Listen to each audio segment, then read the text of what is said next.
Hello and welcome to a podcast around stakeholder management. Our favorite topic. It's a complicated one, and we'd love to talk about it with Jonas Wang, who's here with me. Hi, Jonas. Hi, Christian. I'm glad to be here. Yes, a very is interesting topic indeed. It is. I think the stakeholders, the first question is why are they important? Why is it such an important thing? It's because they can be your best friends. They can be your greatest nightmare. But you'll encounter, many different ones and many of them. And, working with them in a constructive way can actually make everything better in your product. So Exactly. And Christian, let's start with some easy steps to work with stakeholders, right? First of all, list your stakeholders. And your stakeholders are anyone who has an influence over your life or your roadmap. Start by listing them. And then for each of them, book a meeting or some time to talk to them and understand what motivates them and what they think about the product and what they would like to see happening. And then as a third step, you analyze the feedback you received, you adapt that to your roadmap, you play that back to your stakeholders, capture another round of feedback, and so it kind of keeps evolving your roadmap. But with that, these are fairly simple steps, and obviously you've got more to it. So with that, let's go through each of these steps and talk a bit about them. I like the easy steps approach. I found that in general, easy steps are better because they actually allow you to do things very, very directly. So let's talk about the first of your steps that you mentioned. You said listing out the stakeholders. I think you're absolutely right. I think it's a very underestimated thing. I've not done it in the beginning of my career. I started doing it at some point, and it really helps you. So if you start listing them out, you have different examples. You've got, of course, whatever your boss. Even if you're a CPO, you always have a boss, right? In the product world, you have your customers and your users, obviously, that use your product and that are paying you for the value that your product gives them. You've got your team that is building the product. They want to know where are we going, what's the vision. You have the different organizations, UX, engineering, that all have certain expectations and hopes. You have other executives in the company, for example. I would mention those because it's very easy to forget, but you do need to have a good relationship with, head of sales, head of partnerships, head of customer support, head of, technical writing, if you have a big documentation, whatever it is, there's many. And lastly, I would say also business partners. So, for example, is one that people often forget. If you're using software from third parties in order to build your own platform, those third parties, if you have a good communication with them, it always helps because unless it's a complete self-serve thing, but even then, right, it helps because you're kept abreast of changes, you're in the loop, you can be part of some other network. I mean, it basically helps to work with all these stakeholders. So these were a few examples, but to summarize, list your stakeholders, list them out on a paper, and start figuring out, what each one of them wants. Exactly. So obviously you start by booking some time with them, right? And the format of those conversations, right?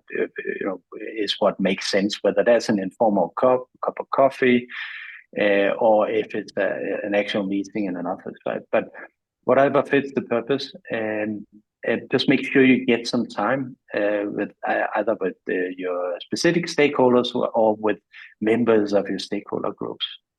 Get some time with them, and when you're together with them, then make sure that you listen, and basically you need to ensure that the stakeholder is the one talking 90% of the time. Try to open up the conversation through effective questioning, which you will know from user research, discovery workshops, and so forth. But try to open up the conversation to understand the motivation of what they are saying. Try to kind of get to the gist of the problems they want to get solved. And then also make sure to take rich notes.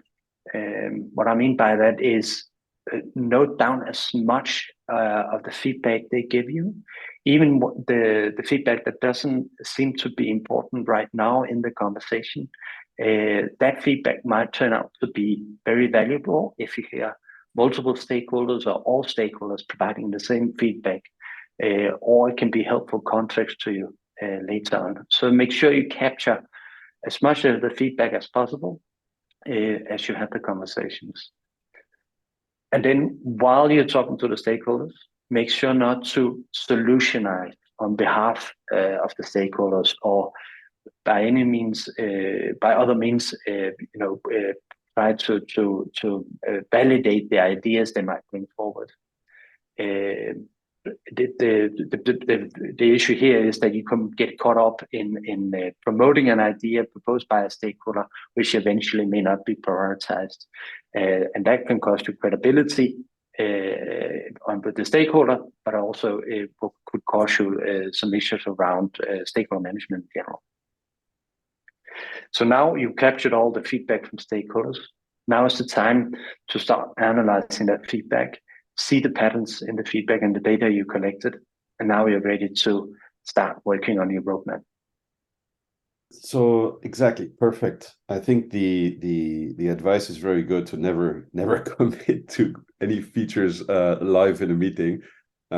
That I think we've all been bitten by, and it always fired back when you commit and then you can't deliver it. But I think in general, this is really practical advice as to how to get input from people.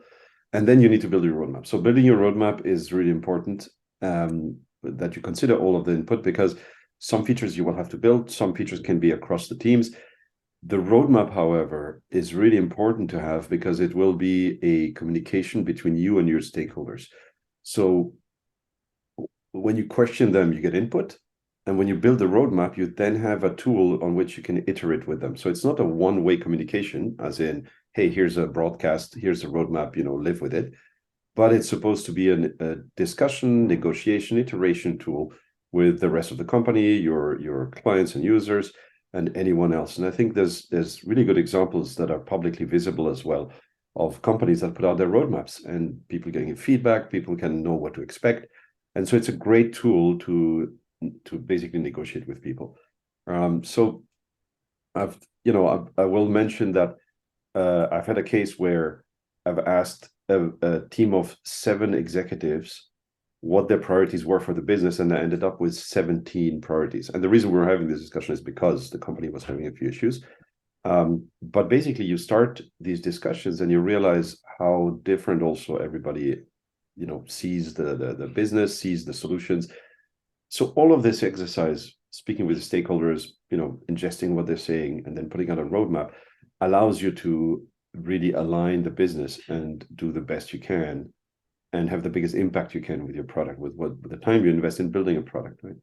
So I think this is the great third step to have an ongoing effort then over the years of discussing with people. And it's great because everybody has a tangible thing, which is the roadmap, with which you discuss with them. And so I think that's great. So I think in terms of steps, first listing your stakeholders, secondly, speaking with them, understanding where they're coming from, and then third, having an ongoing discussion, iteration with them through a roadmap is actually a really pragmatic way forward, I think, and it works pretty well if you apply it as a very simple formula. I agree. Cool.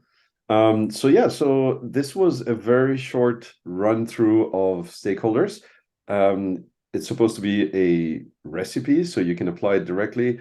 Do get in touch with us if you have questions around this, if you have impasses, if you have things that drive you mad. And so we're always here on LinkedIn to open to messages, and we hope this is useful.